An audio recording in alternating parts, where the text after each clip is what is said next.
Hey guys, welcome to the Guitar Hour. Hello. Dan Smith, we can hardly see Dan. Let me adjust the camera a little bit. He seems to be out the frame. Let's get you back in, Dan. There he is. Hi guys, how you doing? Tom Quayle and Dan Smith here for the Guitar Hour. We've just literally finished getting set up. We were a little bit late because we were eating a curry. So we were quite hungry. So thank you so much for joining us. Hope you guys are well. We've got loads to talk about this week. We wanted to do these a little bit closer together, but we've just been so busy, it's been insane, so we haven't actually managed to do one. I can't remember, when was the last one? I want to say 2 weeks. 2 weeks ago? Than that? I think it might be longer, I can't remember. But yeah, we wanted to do them, ideally we do them every week for you guys, but it's just our schedules are a bit hectic. And Dan is gigging all the time. What's your gigging schedule like now? Well, it's a bit of a rare one this weekend coming up because we've got a weekend off, but I generally teach Monday to Thursday in like local schools and stuff, and then gig Friday, Saturday, Sunday a lot of the time. So it's like working night shifts at weekend and then going straight into day shifts, and then. And how many gigs a week are you doing? 3 the most, you know. Okay, but you're travelling around quite a bit as well. Yeah, I mean it works out. It sounds better if you sort of say it within a month. So it's usually no less than. It's in between 8 and I think last December we had 15 in a month. Okay. Which is. And you're off to Texas soon? Well, I'm off to Holland next month. I don't think I told you about that. Right, okay. Breda? I don't quite know how you pronounce it. Right. It's B-R-E-D-A Jazz Festival. B-R-E... Say that again. B-R-E-D-A. B-R-E-D-A. Breda? Right. Breda. For some breeding. Well, yeah. Should be fun. Hopefully not. Okay, cool. Yeah, and then so that's for just a couple of days in May, and then in June I'm gigging in Texas for 3 weeks. And that's your first time there, right? Yeah. First time in Texas. Okay, that's cool. Great. Okay, so we've got quite a few things to tell you. We've both had quite interesting 2 or 3 week periods. I'm not entirely sure which one it is. I'm sure you guys will tell us. Dan has got a new guitar. Yes. It's like Fibonacci Central in here. See, now the last time we were on here, I was showing off my guitar, but I've had that for quite a while. I had that for about 6 months, maybe even longer. The other one. We hadn't done one of these in a long time, so it's not like I'm getting one of these every week. It's just the way it's. So next Guitar Hour, Dan's going to have another new guitar. Definitely not. Definitely not. So yeah, tell us about the new guitar and why you sort of picked this and what the whole process with it basically. Well, I have a 335, which some of you may have seen on other videos, which I do like, but I never quite felt. I don't quite feel that attached to it and that sort of settled with it. It is nice, but the tuning on it's not great, and something about it's not quite right. So originally I was going to sell that and then put the money towards buying one of these, which the hollow body model, which is relatively new for the Fibonacci guys, right? Yeah, well, they've only made a few, like maximum 10, maybe less than that. So in true me style, I basically sort of look at what Tom's already ordered and then pimped it completely. Change it from there. So it's Carina body and neck, so it's quite light. I mean, it looks quite heavy when you look at it, but it weighs. I think yours is heavier. No, yours is a little bit heavier. Yeah, right, yours is a little bit heavier. Yeah. Well, yeah, I mean, it's really quite light. It's that extra bit of wood on the neck. Actually, they've taken a bit of wood off. Actually, no, yeah, I don't know. You've got basically the design on the neck of Dan's. You can put, hopefully, maybe not. I'm not sure. It depends how. If you've got your streaming source quality, you might be able to see the difference on the neck shapes. But yeah, it's got a flourish on the bottom of the neck, which is a brand new thing that they did. And the pickups are insane. 5s, I think you said. Well, they're quite lively. Yeah, so they are, for a kind of jazz guitar, they are quite lively. But what Fibonacci started doing is they've started sandblasting their pickups with different designs. So you definitely won't be able to see this on the camera, I doubt. But it's got the Fibonacci F, and then it's basically like binding around the actual pickup, which is just amazing. But they don't tell you these things, and then you just pick the guitar up and they put these little flourishes cherries on top. Yeah, exactly. and don't tell you about them. But they're always amazing. It's never too far. So let's can we hear like the neck pickup and so on and so forth? Because really, you play this kind of guitar for the neck pickup, don't you? Well, yeah.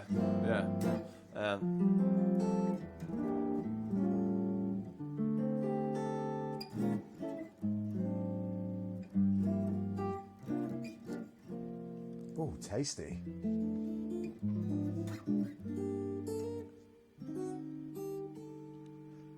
Yeah. Let's do a little test because they are identical in most respects, but obviously I have a P90 and a humbucker in the bridge, which I'm presuming is very similar to yours, like a PAF style humbucker. Yeah. But obviously I think the only difference in terms of construction is you've got a different bridge to me. You've got the taller bridge, right. and also I've got, I guess it's rosewood on the fretboard. You've got ironwood. Ironwood, which Gabor from Fibonacci told me they used to make boats out of it, apparently. It's because it takes seawater well and moisture and things like that. Seawater well. That's amazing. Fibonacci and floods, just making guitars. Yeah. Oh, Nicholas Rivera, thank you so much for following the stream. Thank you, man. Thank you so much. I'll play something on my neck pickup, and we just want to hear the difference because I've got a P90, which is why you've got a load of hum coming in here. This room is terrible for that. I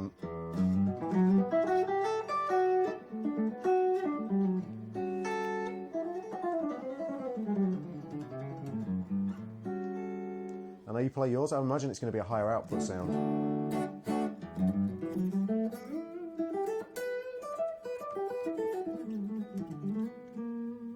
And we're running through an identical setup here on the Actifex. We're both running through the Super 6G4 amp through the same cab, through the same effects and stuff. So it's kind of interesting. Yours is definitely higher output.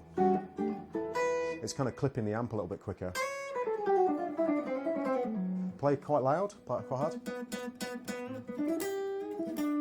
Or maybe you'll set a little bit quieter as well, but...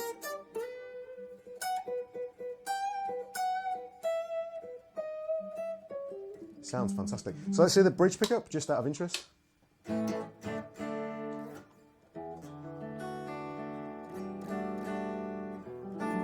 Wow, they sound really similar. So mine is... I think I'm a little bit louder than you.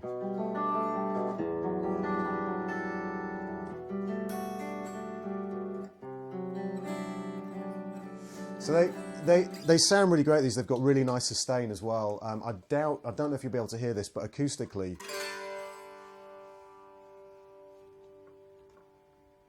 I don't know if you can hear that or not, but it just kind of resonates for days. So two really, really nice guitars. So that's your new guitar. So that's your bit of news, I guess. Is there anything else that you've got that's going on? No, not really. No? I mean, the website thing, but... Well, yeah, we're designing Dan a website at the moment, so there was a little preview on Facebook. It's quite good fun. I'm quite into that, and Dan's kind of into the design thing as well. So we sat for about 3 hours and got not that much done, but kind of, it's good fun. Obsessing over, the tiniest little, is that G too big on that word? And literally, that kind of thing. It was crazy, yeah.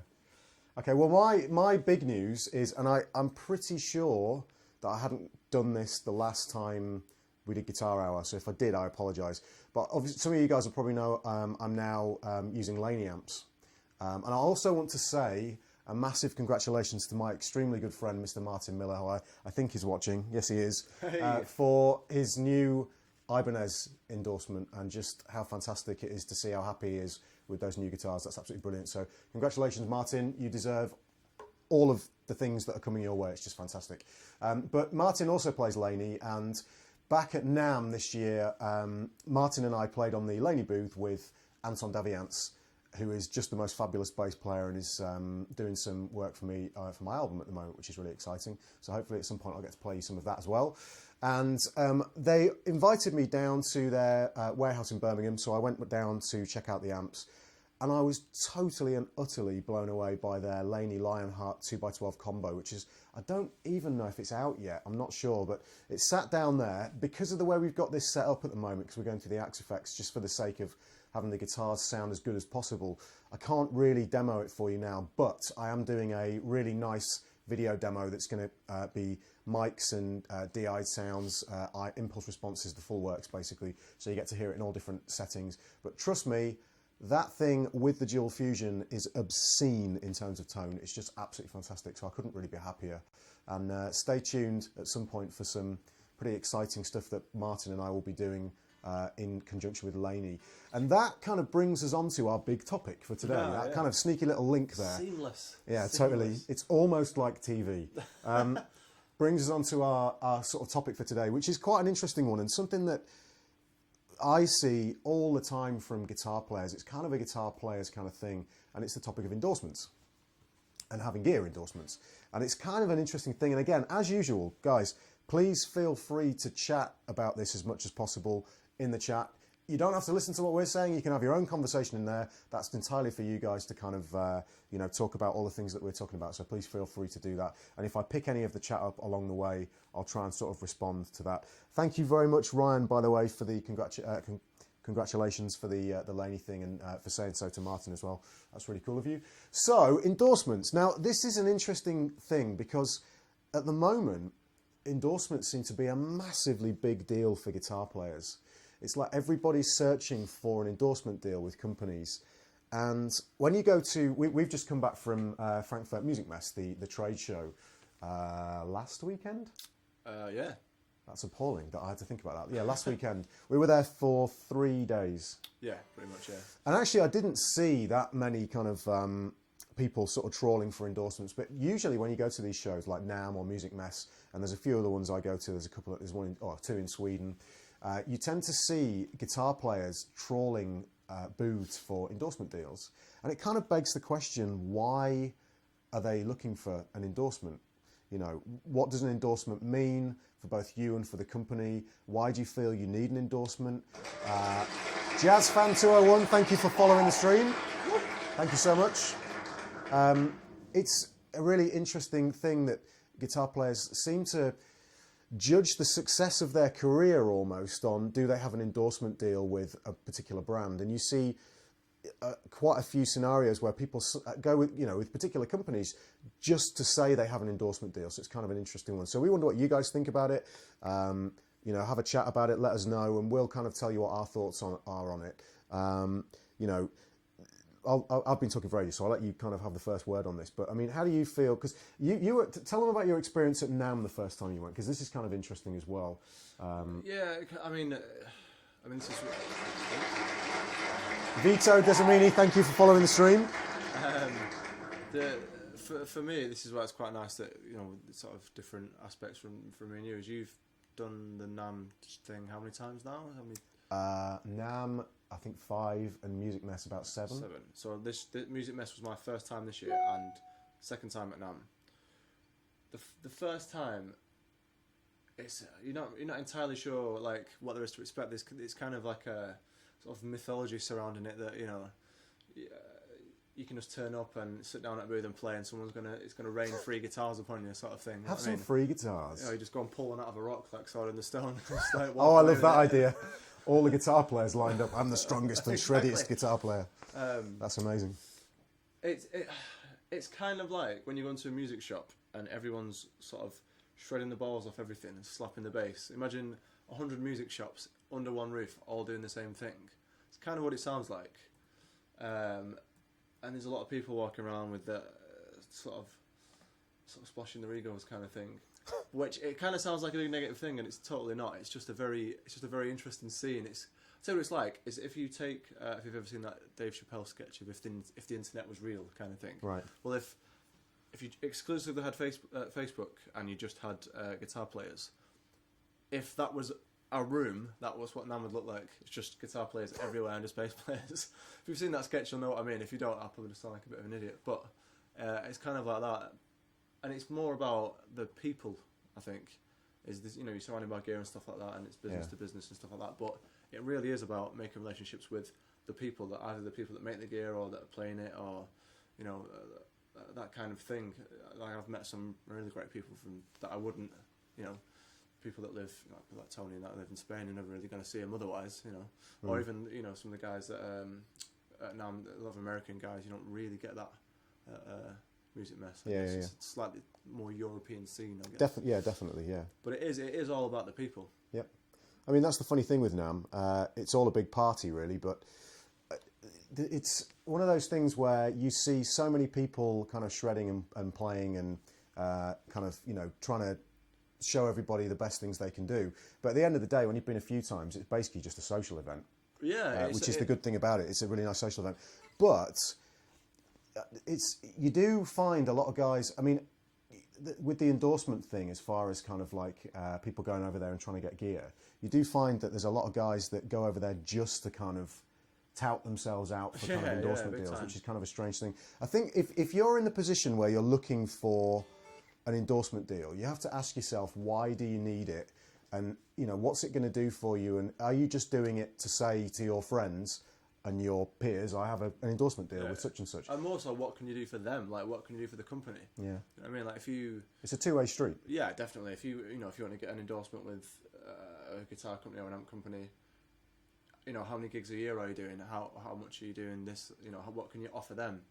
I guess being, you know, just maybe sat at home saying, right, I've got a guitar by this, you know, made by this person. It's not really...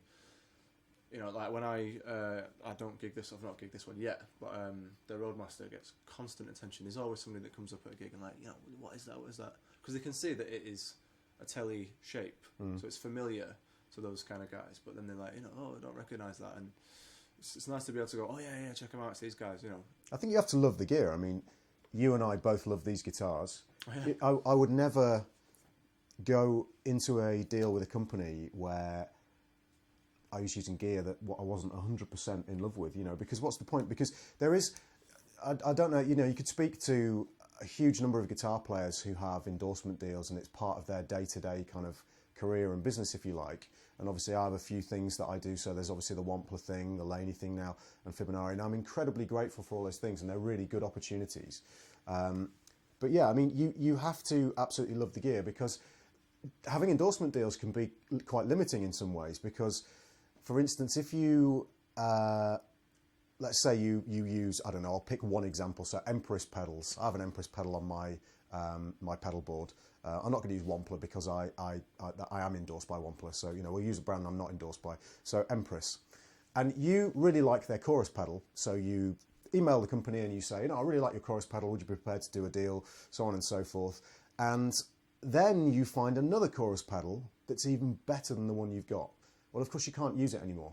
So you enter a world of kind of endorsement politics. Now, of course, that has to happen. There has to be that in the whole deal, because... There's got to be some kind of loyalty, I guess, absolutely. to some and extent. Loyalty is very, very important in this industry as well. I've got another example for this. I went to it was a Sir clinic that Guthrie was doing quite a few years ago now. And one of the guys from Sir was at this event, so Guthrie was up there.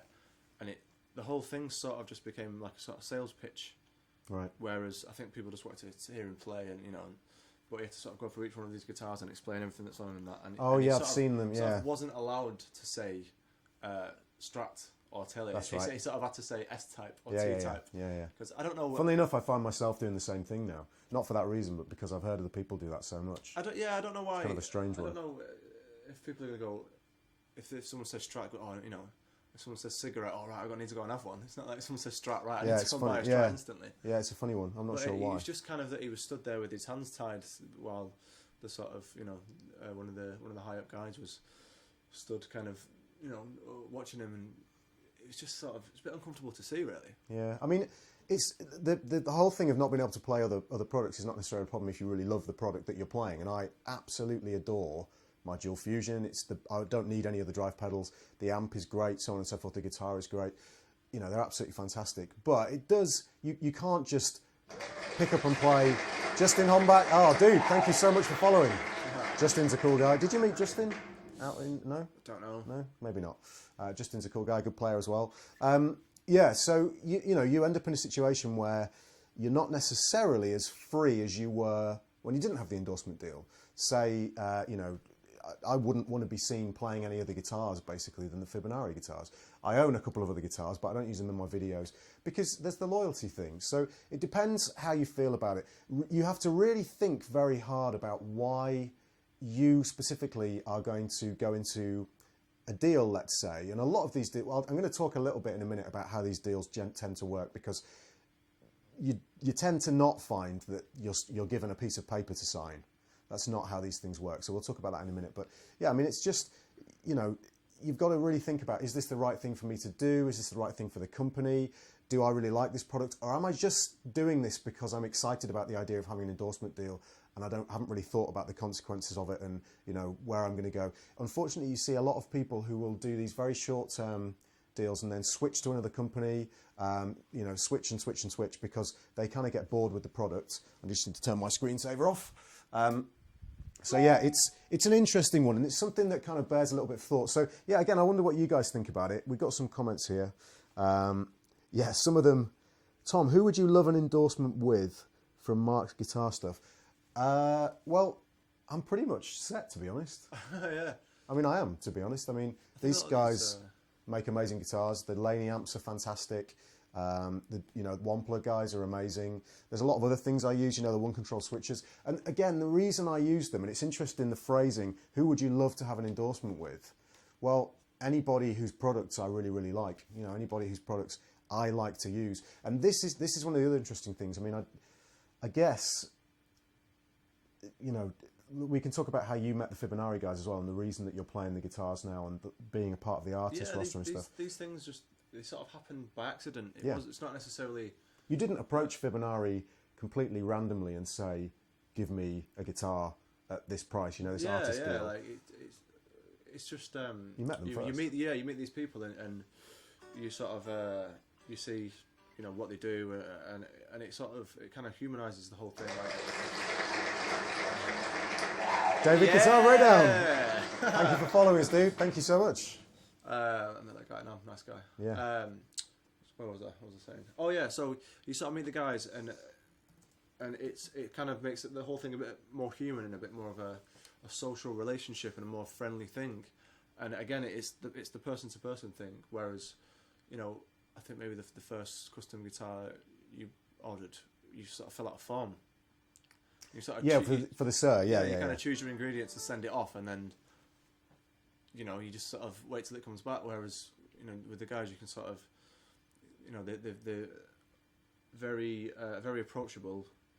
Any tiny little thing, they'll do it for you. You know? And even if you mention something and they think it might not be a great idea, they'll sort of tell you that as well. You know, they're very because it's quite a nerve-wracking thing ordering. You know, you don't want to. You don't want to go too far. You don't want to go not far enough.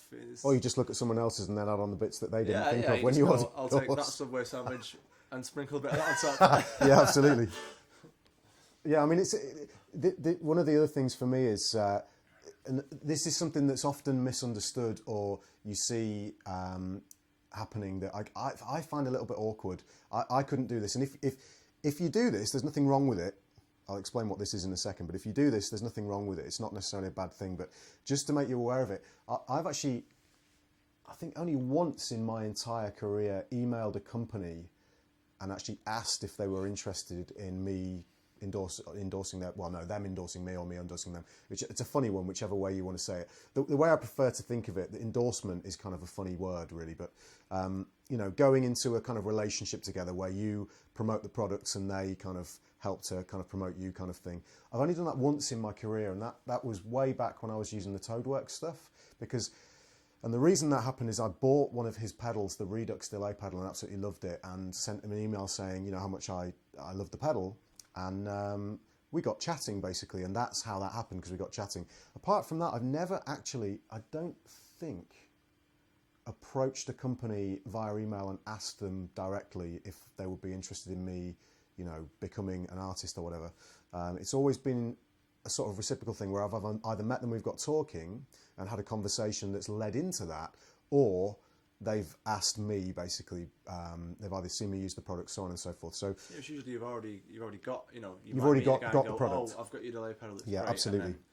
It goes from there. You know, I know. Or you've met them at something and you've played the product in a show, or you've seen someone else play it and you've asked them about it and they've, you know, got you in contact, so on and so forth. So and it is that, you know, it is that personal thing of meeting someone and, you know, being nice, being, you know, very friendly, very sort of approachable and polite, and sort of developing that relationship there. I remember I can't remember the guy's name. We've seen the Proton Pedals video about endorsements. Oh yeah. You showed it to me. It's just having this huge rant about. He gets this email like 300 times a day. People, you know, asking for sort of endorsements and things like that. And I know Jason. I don't know if he does any more. I think he probably does. He said he gets probably about 100 emails a day about. I think it's really common. You know, for like And the Proton guy, he just went on a huge rant about, you know, sort of who are you, what have you got to offer, you know. If you've got, if you approach somebody and you've got nothing, you've got no online presence, and you know, because it is all a big sort of marketing game, really, for that relationship. Yeah, I mean, there's no two ways around it. That is what it's about. That is, you know, there's sort of a business-ish relationship as well. But he's saying, you know, do you have pedal demos anywhere? Do you have this? Do you have that? You know, what are you going to do for them? Basically, you can't just, you know, ask for a free pedal because a guy that you like may play one in the band or something. That kind of leads on to that sort of next topic, which is that, you know, endorsement deals are not about getting free gear.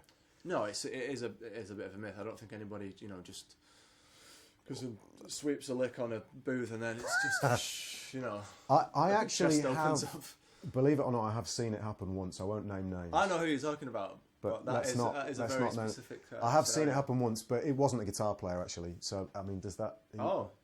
Oh no, I'm not sure. I'm not sure you're thinking of now. We'll have to chat about that afterwards. But yeah, I have seen it happen once with a bass player, and it was kind of an interesting scenario. Oh no, I know. Yeah, I know, right. Okay, I know that. I mean, this is interesting. So Martin's just written, none of my endorsements came about through emailing a company asking for stuff.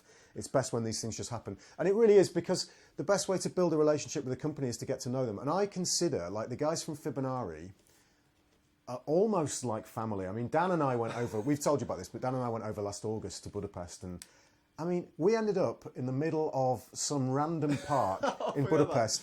5 of us or 4 of us? There was me, you, Chubby and Gabor. Yeah.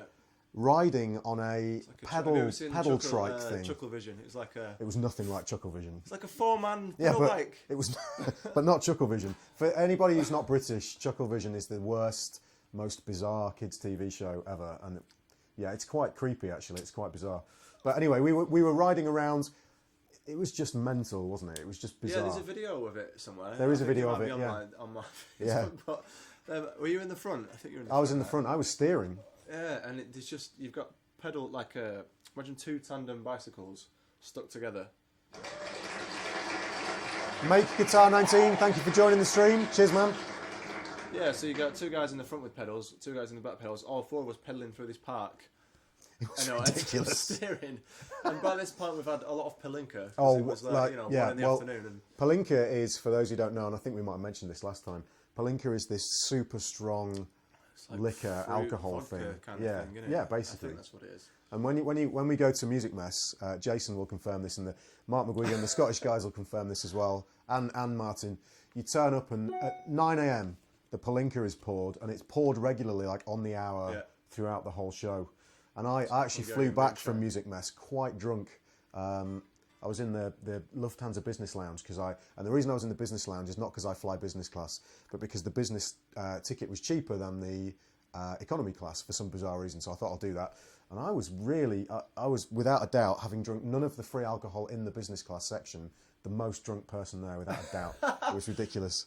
So yeah, that was kind of interesting. Mark McGuigan's asked an interesting question actually. How do people view artists who seem to jump companies a lot? Is it bad for PR or not? Robbie-Lo GDO, thank you for joining the stream. Thank you so much. I am not a big fan of the whole, for a start, I find it very awkward. I've only had to do it a couple of times in my entire life. Guitarist. 251. Oh yeah, now then, how did I miss that? 251. Thank you so much for joining the stream. I was like, what Roman numeral is that? Yeah, Guitarist 251, thank you so much. What was I saying? I've forgotten completely. Jumping companies. Yeah, I've had to send emails like that just I think twice in my life, where you have to email one of the companies whose products you use and say, listen, I'm really sorry, but I'm moving to break up with them. Yeah, it is. Funnily enough, that's actually a really good analogy. It's very much like breaking up with a girlfriend or boyfriend, if you know, whatever. But it's just kind of a tricky scenario. It's not a comfortable thing. Luckily, in my case, it's always been very, very amicable. Yeah. But if you're jumping ship all the time, and let's not name any names for this. Obviously, let's keep this really kind of free of any of that stuff. We're not about. We'll do that when no one's looking. But yeah, I mean, I find the whole thing quite awkward. If you're not doing it for legitimate, what people would perceive as legitimate reasons. So obviously, if there's been a problem or the gear is not working the way you expected it to. But if you're just jumping from ship to ship, I find that kind of awkward. I don't know how you feel about that, but yeah, I mean, for me, I'm not really that sort of unless I know these companies, you know, personally. I'm not that sort of minded to what one guy's playing and what guy's not. Yeah. It is when you sort of sometimes you see these guys where they'll be playing somewhere or they'll have a poster or an image and there's like this list of companies, logo of all this gear, you know, and then a few months down the line they might change to someone else and then change to someone else, and it's like they've got these 5 companies and one's getting knocked out and they just keep going, that kind of thing. Because it is sort of that loyalty thing. I think it's just if you take your time with these things and don't just go chasing whatever gear you can get. Yeah, for don't free, get overexcited about it. Yeah, well, not for free, but go for whatever bit of gear that you can get for, you know, discount or whoever you know. It's rather take your time. You know, work, play, get out, do what you can, develop, do the work yourself, and then you've got something to offer these companies, and it can be on a more of a, you know, a professional level, and there won't be any of this kind of changing. And plus that kind of stuff always leads to sort of politics where it's like, oh no, you know. Yeah. Like I'm sure you've had it. If you're trying a guitar out at a trade show and somebody videos it and then someone goes, oh, what's he doing? Oh, it happens, why is he playing that all the time. Like, you know, when Martin and I were in Japan in November last year, we were playing Ola Strandberg's guitars. And I think there were a few pictures posted, and all we had was, what, they're playing Strandberg guitars now? Well, yeah, we were for that particular moment that we were playing. Yeah, exactly. Get the guitar out. Call the endorsement, please. David I24, thank you so much for following the stream. Yeah, I mean, it's just, people seem very obsessed with that whole thing at the moment, that whole world. And I just think, you know, if you relax a little bit and allow these things to happen naturally, it's way more important to work on your playing. Think of it in that sense. Work on your playing and, you know, become as good a player as you can be. Present yourself on social media. Absolutely. That's my biggest thing.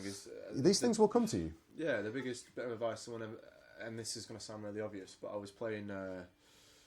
I was in Venice on an overnight on a ship, and another ship was in, and there's a sound guy on that ship that used to be on my ship. Right. And we all sort of met up, and it was one of my last weeks on a ship actually, and it was this big sort of get together at one of these bars in Venice, which was that kind of situation would never ever happen any other way. And he's sort of quite drunk, and then he was like, right, I've got to go back to my ship now, see you later. And he just went, just keep playing. And that sounds really obvious, but you can get quite downhearted and quite like, you know, what I'm going to do, how am I going to, either your technical level or whatever, or how I'm going to financially keep myself going playing, or any of those things. And he's like, just keep playing, man, just keep playing. And it's it good is advice. that. It is. It's just keep playing, keep active, you know, get out, gig, meet musicians, you know, try and keep the online thing going if that's, you know, what you want to try and do as well. But try and do as many things as possible. And since I've come back from ships, saying yes to everything, and that's why it's very difficult for me and you to kind of do this a bit more regularly. Because You've been saying yes to everything. Wow. It's like, you know, I'm sort of teaching in schools, doing private teaching, yeah, gigs. Yeah. You know, I know how it feels. Yeah. It's kind of like trying to juggle a lot of plates. And stylistically, I'm sort of doing the same kind of thing. Well, of course, being a musician, you need multiple income streams to keep yourself afloat. Yeah. And so you end up saying yes to everything, and then you're like, you know, how did I get into this kind of, you know, amazing amount of stuff, you know, and I can't juggle it anymore. But I mean, you know, it's just one of the things you've got to do as a musician. But I think, you know, to kind of wrap this, because how are we doing? Yeah, to wrap this topic up a bit, really, and obviously you guys can continue chatting about it as much as you want. You know, I think the bottom line is, do what we were saying in terms of, you know, just relax, just allow yourself to develop as a player. Don't chase endorsement deals just for the sake of it. And if you are offered an endorsement deal, for whatever reason, you know, have a good think about, is this the right thing for me to do? Because you don't want to be 2 months down the line using the product and decide, actually, I really don't like this product. I would prefer to use something else, and then be in a position where you're stuck using it, or you have to send a really awkward message and fall out with somebody. You don't want to get a reputation as being a guy, you know, who just, you know, will go with, have an endorsement deal with a particular company and then just, you know, leave or bugger off somewhere else and do, that was very British, wasn't it? Bugger off somewhere else and kind of, you know, find another company, so on and so forth. Think about it, you know, have some common sense with it. It's not all about free gear. It's just well, nobody really gets free gear anyway. no, you know? exactly. Nobody gets free gear. I do think you get discounted. You know, like I did we do the story about the guitar thing for Benari with me? Did we Not do that? well. Which one? The well, the first one. I mean, how you actually got in contact with them? What happened? yeah. I mean, I contacted him after I played yours, and I was just literally looking for a figure, just a quote, like how much is this going to cost? Because obviously you go to trade shows and things are in dollars, and then you know it might be different depending on what you order. I just said, how much is it going to cost for this? And then they sort of offered me a deal. I didn't ask for it. I was literally just looking for a quote because I liked the guitar. You were genuinely in the position where you were going to buy the guitar anyway. Yeah. And they offered you. I was looking for a figure to try and sort of make a decision. As I said, sort of moving some guitars out and then buying guitars that you'll just never get rid of. Absolutely. You know, if you keep talking, I'm just going to put some more light in the room if you keep talking. Oh yeah. So there are guitars that you can get that are good guitars, like that 335. It's a good guitar, but it's kind of, and this is going to sound really bad, but it's kind of become like equity now. Yeah. Do you know what I mean? It's kind of, right, I've got that sitting there. I'm not really playing it. I've got this now, this kind of, you know. It's your main thing it sort now. of trumps it, and it's sort of... Yeah. That's... it's just become like a bit of money sort of sat there for the future. I'm not going to sell it now because I don't need the money for anything right now, and if I do sell it now, the money's just going to get swallowed up, and you know, I'd rather leave it there, and then the time comes. Yeah. It's, you know, it's like if I need to get a new car, or you know, I don't know, house deposit or something, it's just kind of sat there. But like these, you're not gonna. There's more to it, isn't it? Yeah, you've got a relationship with the company. Yeah, I've got a relationship with the company. You know, Yeah. I'm seeing the workshop as well. That just that definitely makes it special. Riding Seeing around on a 4-person bike in the middle of a park makes it special. Well, yeah, exactly. You don't get to do that with Gibson. Definitely not. I don't know. Asking. That's true. Yeah, that's true. But yeah, I mean, you know, go and meet these people, speak to them. You know, don't just go straight in with you know, the Quayle sort of absolutely express interest in the product. You know, maybe even, I don't know, find it, even if it's maybe try and get something ordered through a store where you can go and try it, and then if it doesn't work out, they can send it back, rather than just trying to, you know, go straight in there. Because obviously some of these things, like especially with the Fibonacci guitars, they're not as easy to go and get a hold of, especially in this country. You know, if you want to try one, either going to be a trade show, or I guess if somebody you know has got one. But yeah, try and know what you're going into. I think that's the best advice, really. Just make sure you know what you're going into. And just sort of be honest. I know it is a business relationship a lot of the time, but you need to be just kind of open and honest to what you're looking for. And I feel like that, you know, most companies will say, "Oh, wait, maybe this isn't for you," or you might say, "Oh, maybe it's not for me." Yeah. You know. So now we've rabbited on about endorsement deals for ages. We've got a few of the things we want to do, but the first thing we must do, and this is really important, we have a giveaway to do. Oh yeah, I completely forgot about that. How could you forget about that? Completely forgot. Sorry. Now, the way we're going to do this is quite interesting. I've never done this before, so fingers crossed this will actually work. And I noticed Mark McGuigan spotted the Awake book as well. Yes. The Awake tab book. Very, very, very used. It's in a right state. Yeah, so we're going to do a giveaway. I'm going to let Dan tell you what the product is, and then I'm going to tell you how you can actually win the products. We're going to do it live on air and announce the winners live on air, and then I'll explain to you guys how you can actually get the product afterwards. So what can they win, Dan? Well, we've got 2 download codes for the Riff Station software from the guys at Riff Station. This has been going on for a while. They sort of pitched this to us quite a while ago, but we've not done one of these for quite a long time. We had to figure out how to do this as well. Yeah, we're obviously we're in a better technological situation now to kind of to kind of handle it. But basically, it's a software that you can use for like sort of transcribing. You can slow music down. There's a sort of little EQ filters on there so that you can boost, so you can sort of separate the guitar parts. If you want to learn a solo, you can kind of pull it up a little bit, slow it down. Does it have a chord analyzer in there as well? Yeah, analyzer as well on there. Yeah. I mean, I've not used it as much as I should have done, but you know, it's a great piece of software. I mean, it's really good. You should check it out anyway. I mean, I had it installed on my old Mac, And unfortunately, my Mac has been a nightmare. I've been building this new machine, so haven't been able to use it for a while. But when I did use it, it was really impressive. So it's a great piece of software. Now, the way you can win this, and I hope this works. If it doesn't, I'll figure something else out. Basically, in the chat, if you type... Now, don't do this until I say go or else it won't count. But if you type the word raffle, as in R-A-F-F-L-E, if you type the word raffle into the chat... Basically, it's going to log all you guys who've typed the word raffle, and then I can select a random winner. We've got 2 copies, so we'll select 2 random winners. My screensaver's going again. And basically, if you just type that word in there, I'll be able to select somebody. So feel free to start typing the word raffle into the chat if you'd like to win. We probably won't get anyone typing now, and this will all go hideously wrong. So type the word, we've got 1 raffle. That's brilliant. So start typing the word raffle, guys, if you want to win the software. It's completely free. When I've picked the winner, all you need to do is basically send me a message on Twitch. There's an option to send me a message. Caps, no caps, just the word raffle, all lowercase. Don't use, if you've typed it with an uppercase R, type it again with a lowercase r. All lowercase letters, guys, the word raffle. And then you're all being logged on here, so it's working. Hey. So this is good. Technology works.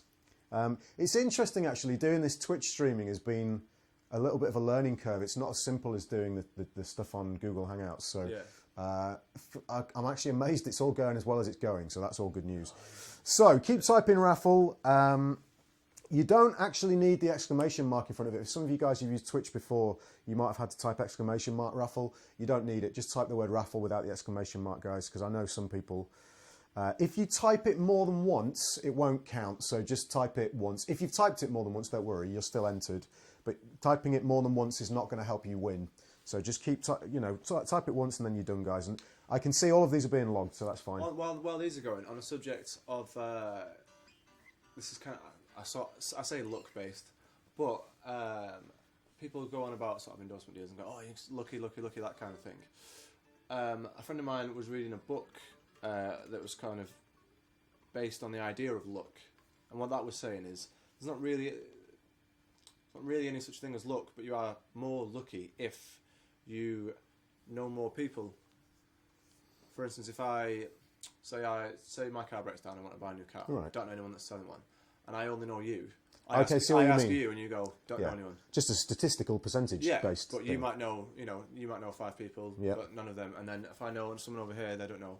But the more things you've got going on, the more likely, the more lucky you are. And it's the same thing with this kind of music thing, or either getting gigs, or or promoting yourself on social media.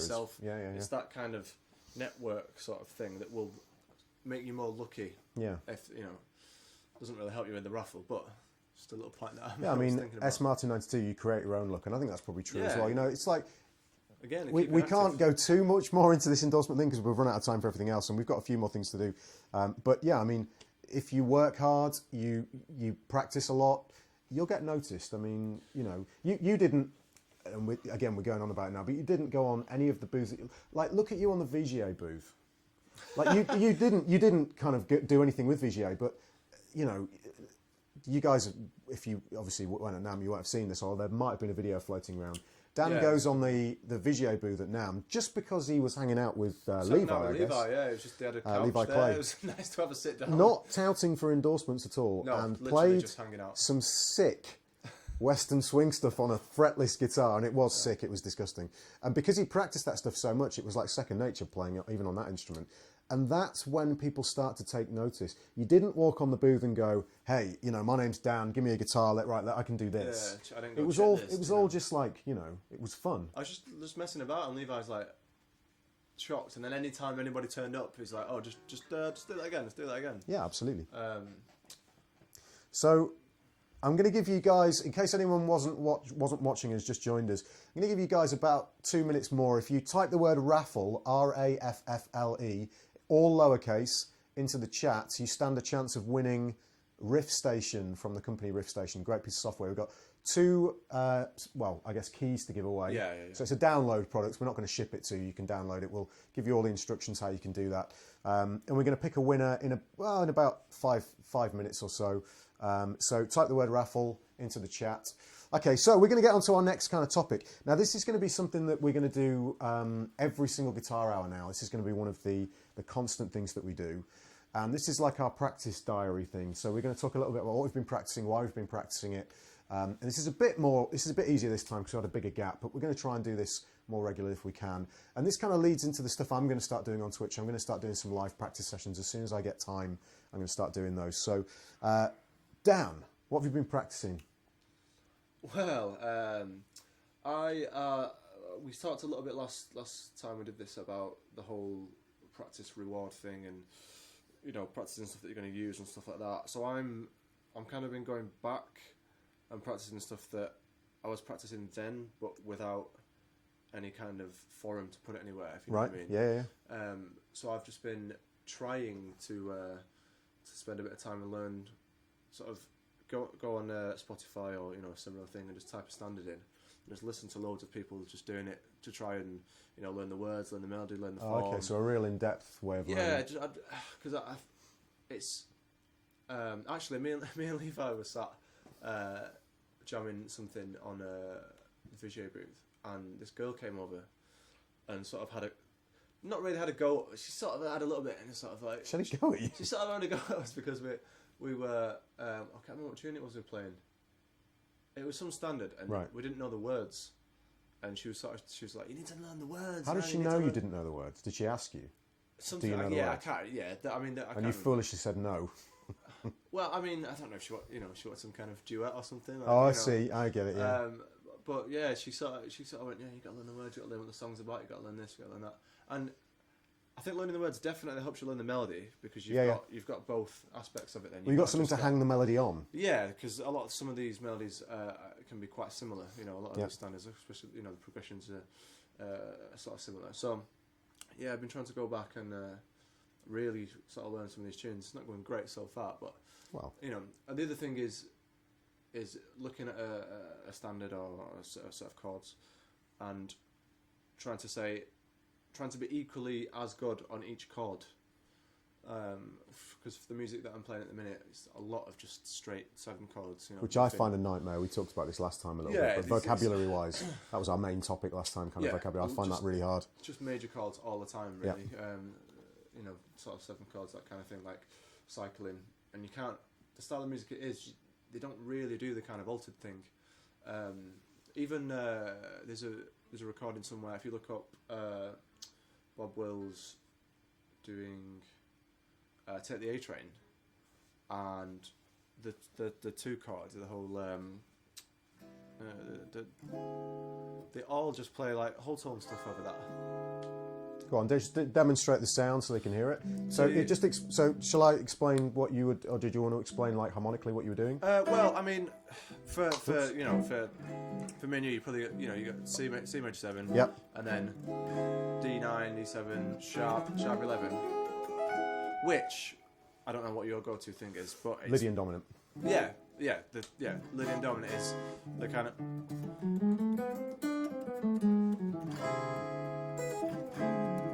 Yeah, totally.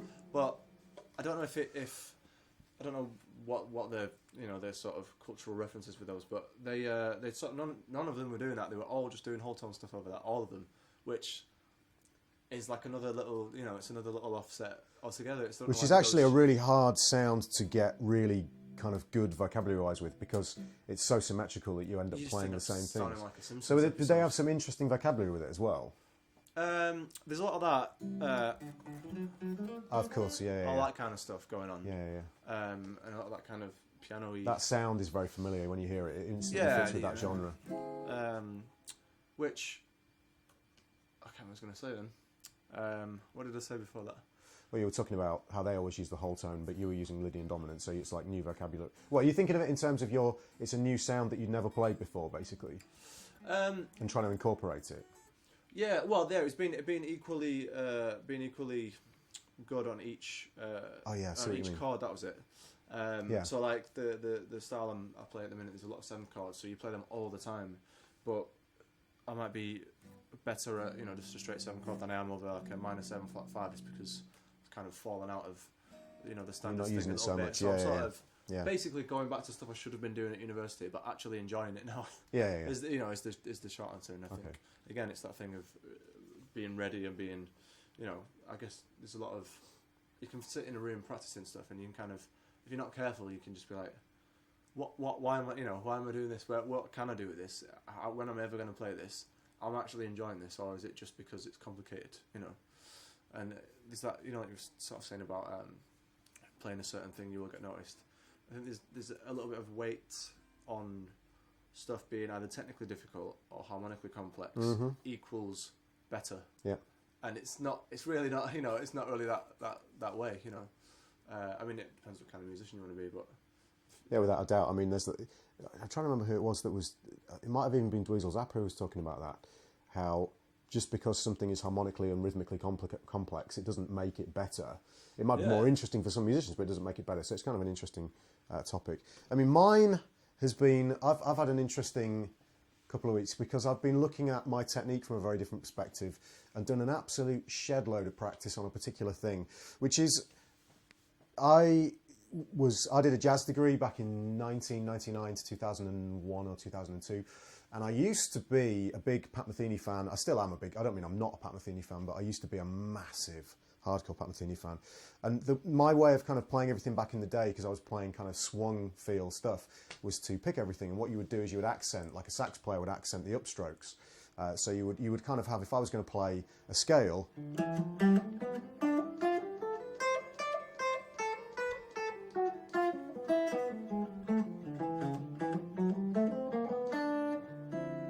you just give me like Just do that. just some kind of D minor kind of amp.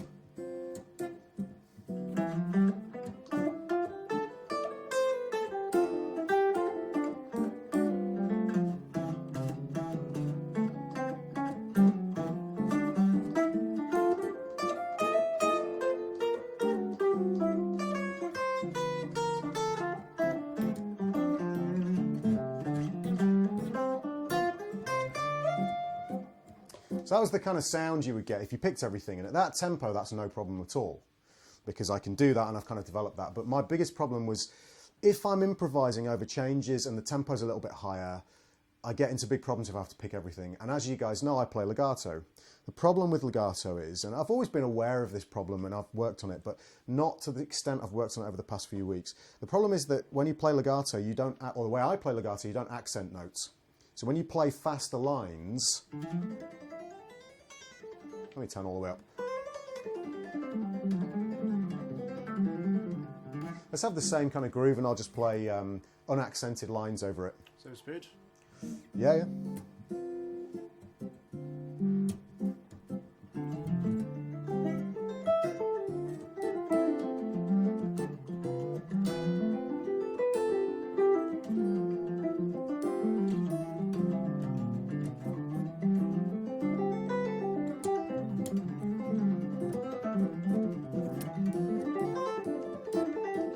So on and so forth. You can hear it's very straight. It doesn't swing at all. Sorry for the noise on my guitar. Now, what sax players do, as I mentioned, is they accent the up beats. I was going to say upstrokes, so guitaristic. We kind of anthropomorphize, I guess. Like everything is related to guitar in our brains because we're guitar players. So I'm thinking of upstrokes, but it's upbeats I was thinking of. Now, that becomes a problem with legato because you can't necessarily accent the upstroke when you do, or the upbeat when you do a pull-off or a hammer-on, for instance. And becomes a problem when you've got weird numbers of notes per string because you can't always guarantee that you're going to be picking on the upbeat. So it's kind of an interesting challenge, and I've spent a lot of time basically trying to come to terms with, and I'm not going to explain exactly how I've done it, but I'm going to explain the process of how I've practiced it. Trying to come to terms with the idea that I have to try and get my legato to swing somehow. So I'm picking a lot more when I'm playing swing stuff now. So an example might be, just with a pentatonic scale, this is the simplest example. If I pick and then do a pull-off, and I pick on the upbeat, so if we have 1, 2, 3, 4. That's a simple example of the technique. But when you apply it to something like...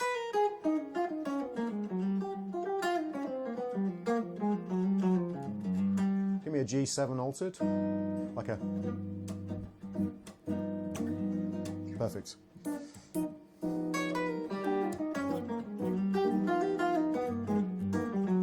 Oops.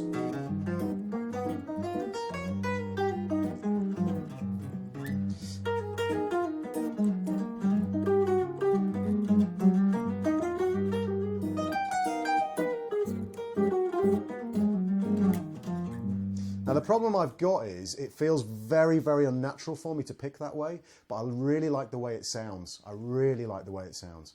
So I've been trying to train myself to pick in that way, and you end up in this weird position, and this is what's interesting for me. And I sort of talked to Martin about this a few days ago. You end up with a sort of semi-broken technique because you know the feeling? You're in between two worlds. So if I play all that vocabulary and I play it legato, I've got no problem at all. But I like the way this sounds, and I really think it's like something that I want to work on.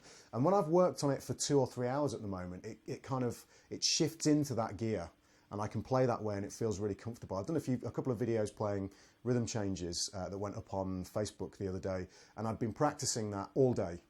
And it worked, and it was really nice. But because I'm not used to it yet, if I don't do it for half an hour, I haven't done it today at all. This is the first time I played guitar today, and I haven't done it all day, and I have to really, really think about it. So I'm now trying to shift the balance of my technique when I play swing. I'm not trying to change my technique completely. I still will be playing the higher subdivisions, and when I play straight stuff, I'll still be playing the same style of kind of accent-free legato for my faster lines, plus picked stuff for anything that requires the accents. But for this, I really want to work with this sound. So it's really interesting. Again, I'm wondering if you guys have ever experienced that thing where you decide you're going to change an element of your technique, and for a period of time you end up with a broken technique. So going on some kind of diet or something. Yeah, it's just a kind of weird so thing. Like dabbling in a say like economy picking or something, you kind of end up tripping over yourself when do you do it all the time? Or I remember looking at Gypsy Jazz book not too long ago, and that sort of said whatever the rhythmic division is, the first of each group you have to start with a down pick. Mm-hmm. So that means if you're doing triplets, you have to go down up down down up down down up down down up down down up down. And I just couldn't commit to that. I just couldn't commit I know to exactly it what you because it's so much easier to go. And then if you want to go down, up, down, down, up, down, down, up. No. By the way, Yeah. I've just picked our first winner. You're not going to believe who it is. This is completely random, guys. Completely random. The first winner is Boo Dude 100. You can see it on the screen. So everybody's list has come up. Now, Boo Dude 100 is a very good friend of mine, so this is going to sound like it's fixed. But this is completely random. I'm using a random generator to roll. So the first winner is Boo Dude. So congratulations, Boo, for winning a copy of Riff Station. I'm going to pick the second winner. And the second winner is Minor 9. So congratulations, Minor 9. So Boo Dude and Minor 9. Boo, because I know you, I'll sort you out with the code. Minor 9, if you send me a message on Twitch, you can do that. Basically, there's where you're watching the stream and the chat is, if you check the section at the top, you can message me. Send me a message with your email address in, and I will send you an email, and we'll sort you out with a code for that. So congratulations, Minor 9, and congratulations, Boo Dude. Completely random. I can't believe that Boo... that's just bizarre. Anyway, that's the way these things work, I guess. So congratulations, guys. So yeah, that's what we've been practicing. And you're going to see a lot more of that kind of playing from me in terms of the swing playing, because I'm getting very much into that again. So it's kind of the way that guys like John Schofield play. And I've been watching a lot of Tim Miller. I subscribe to Tim Miller's site and check out his lessons. And it's kind of a bit more of the way he plays. But in terms of the articulation he's got, I really like the articulation. So just constantly trying to add things to your technique, basically. So yes, that's our the practice section. Who's that? The Dark Meister. Good name. Thank you so much for following us, the Dark Meister. So we're almost done. We're like actually about 3 or 4 minutes over, but we have to do our licks for you. Yeah. We're also going to, at some point, we were going to do it today, but we probably haven't got time. We're going to introduce some sort of like a chord or sound of the week, basically, where we kind of talk you through a particular scale or chord that people find difficult to use, show you how you can use it. Not so much like a lesson, but just some tips, basically, to show you how you can use it. So we'll introduce that next time. We're going to start with Lydian, basically, and show you how you can use the Lydian in a couple of different ways, some of which maybe you're not used to, which will be kind of cool.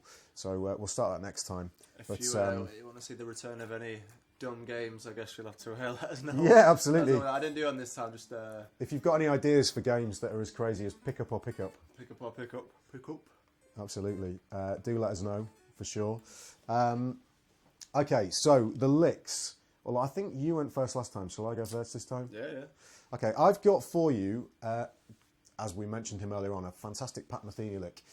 This is from Jam Jar 4321. Thank you so much for following us.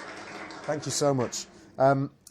Yeah, I've got this Pat Metheny lick. It's from a solo from the standard Old Folks, which is from an older trio album that he did. Which is just absolutely fantastic. If you check out Pat Metheny, all you need to do is type in Pat Metheny and Old Folks and you'll find a version of that. Let me just get rid of my screensaver again so I can see the stream. This lick is over a 2-5-1 in the key of A flat major. So that would be B flat minor 7 to E flat 7 to A flat major 7. Now the lick slowly goes like this.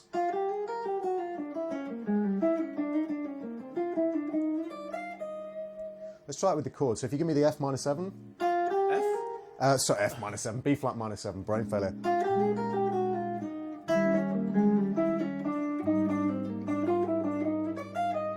think I might have changed the note there a little bit. When you play it up to speed, if I can. It's absolutely beautiful. Stunning lick, stunning sounding thing. So as usual, what we'll do is we'll transcribe that for you and give it to you. I'll just really quickly explain what's going on with it. Basically, over the B flat minor 7, he's starting on the 5th, going up to the flat 7, and then coming back down chromatically to the 5th. Then he's outlining the E flat dominant 7th, sorry, by using a diminished arpeggio. But he's got the 4th in there as well, which is kind of an interesting passing tone leading to the 3rd. Then we've got this properly chromatic, which is surrounding the 3rd of the A flat major 7. Then he chromatically surrounds the 5th, so, and then repeats that phrase up an octave. And that little phrase there is a fantastic little piece of melodic vocabulary over major 7 chords. What you're doing is you start on the sharp 4, or the flat 5 or the sharp 4. I prefer to think of it as a sharp 4. You play up to the 6 and then back down to the 5. So if you play the...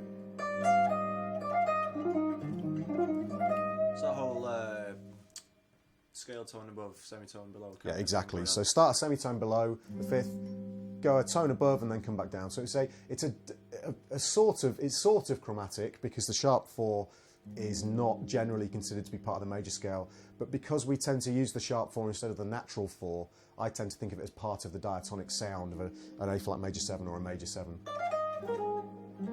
Kind of a cool sound. Yeah, I use it all the time. It's a way of embellishing the kind of, instead of just going, you got...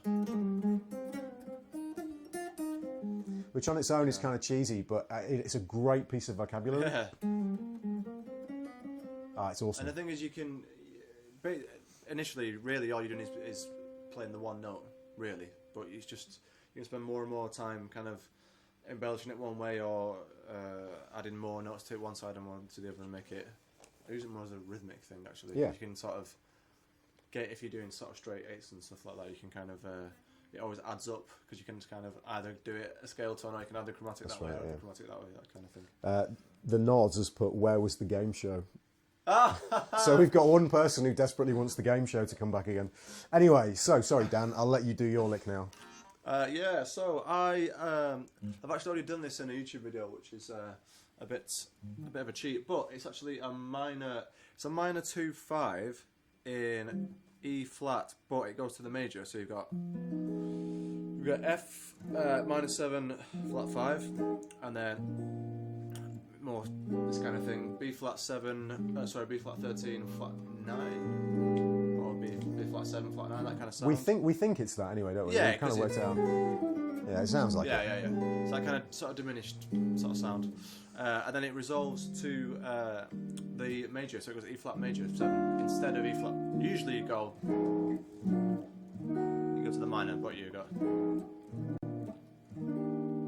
which is quite a nice little twist. It starts on beat 3, So we got 1, 2. Oh, it's a tasty lick, that is. Yeah. It's dirty. It's Jonathan Kreisberg lick from. What's the standard it's on? It's on the Trioing album, which is a really, really good album. For if you're into that kind of sort of trio playing, definitely get it. There's some really nice chord stuff on there. Really nice, covering that much ground as just just the guitar player and bass and drums. Ridiculous.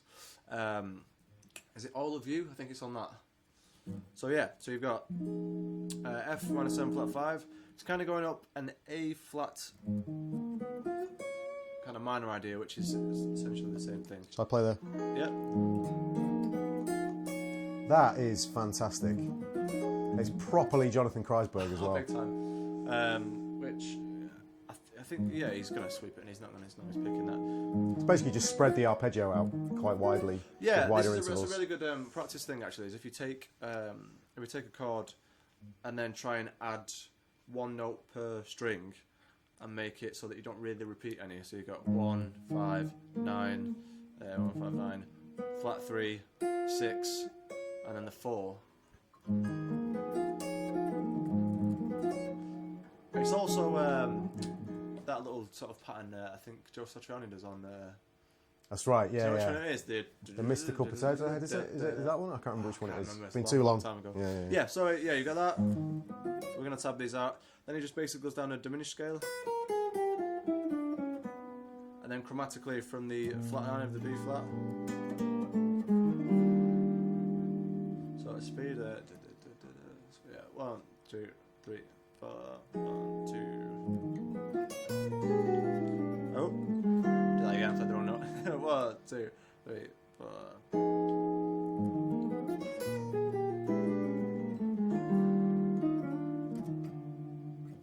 Yeah. Nice.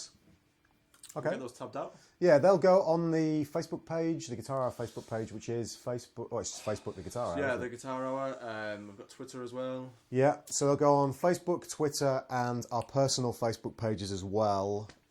So you'll get those. This, you may have noticed last time when we finished the Guitar Hour, I uploaded it to YouTube. That's going to be a constant thing. This will be available if you missed any of it and you want to watch it again. It'll be available on Twitch on my channel for the next 2 weeks, but will be uploaded to YouTube within the next 2 hours or so. Should be available on YouTube, so you can check it out again if you want. That includes all the chat and everything that was on there as well. You guys can continue chatting. We are pretty much done, I think. I think that's us done. Yeah, we've covered everything on the sheet there. So thank you so much for watching, guys. Congratulations to Boo Dude and to Minor 9. I'm probably going to send you an email anyway, Minor 9, message you just in case you don't manage to get through to me. But yeah, I'll make sure you get the download code. And Boo, obviously I can give that to you personally, so that's no problem at all. Thank you so much for watching, as usual, guys.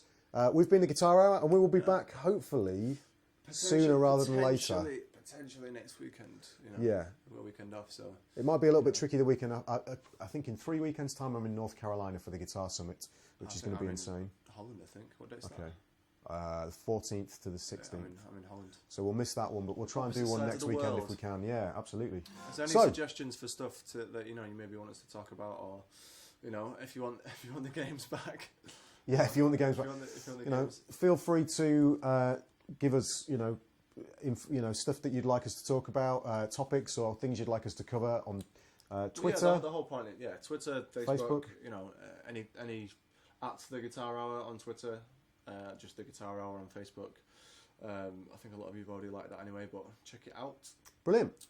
All right, guys. Thank you so much. We will see you next time. Bye bye.